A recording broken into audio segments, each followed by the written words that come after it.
आई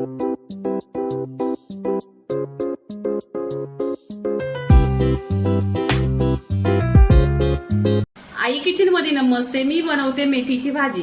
तर इथे मेथीच्या आहे ना 2 जुऱ्या घेतलेल्या, स्वच्छ साफ करून घेतलेल्या, चांगल्या अशा निवडून घेतलेल्या, नंतर स्वच्छ धुतलेल्या, 1 ते 2 पाण्याने स्वच्छ धुतलेल्या आहेत आणि कोरडी करून घेतलेली.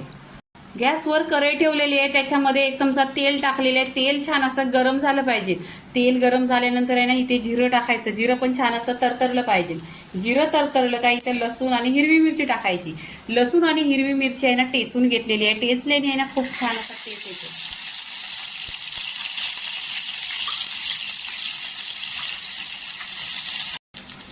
इथे आहे ना लसूण गोल्डन झालेली आहे. आता इथे कांदा चिरलेला आहे. 2 कांदा चिरून घेतलेला आहे.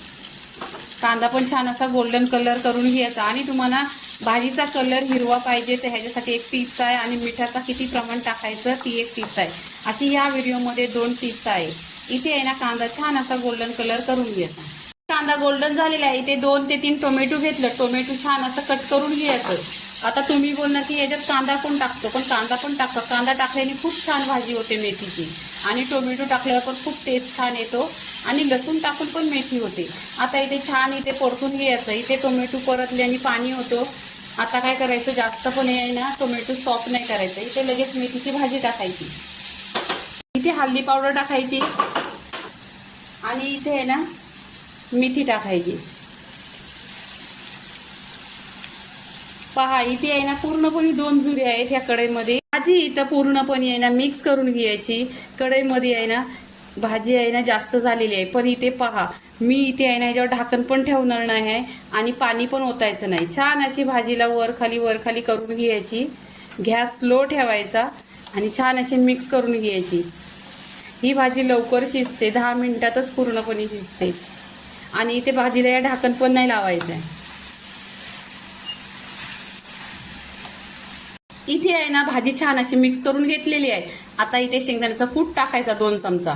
शेंगदाण्याचा कूट टाकले ना छान असं मिक्स करून घ्यायचं.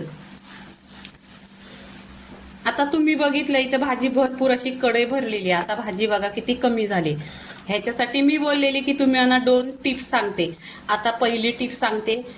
भाजी आहे ना पूर्णपणे शिजल्यावर मीठ टाकायचं. पालेभाज्या भाज्या कमी होतात. आता भाजी इथं कमी झाली आहे. अर्धी चमचाच मीठ टाकलेली आहे. मीठ टाकल्यानंतर पूर्णपणे अशी हलवून घ्यायची. दुसरी टिप्स, ह्याच्यावर मी ढाकण ठेवलंय नाही. ढाकण नाही ठेवलंय म्हणून भाजी पहा एकदम सुट्टी झालेली आहे आणि कलर पण छान असा हिरवा झालेला आहे. आता इथे मेथीची रेसिपी पूर्णपणे इथे झालेली आहे. तर काय करायचे, मेथीची भाजी कशाची खायची. तुमच्याकडे बाजरीची भाकरी असली तर बाजरीच्या भाकरीची खा, नाही तर चपातीची खा. मेथीच्या भाजीची पूर्णपणे रेसिपी झालेली आहे. लाईक करा, शेअर करा, सबस्क्राईब करा आणि नेहमीच खात राहा. धन्यवाद.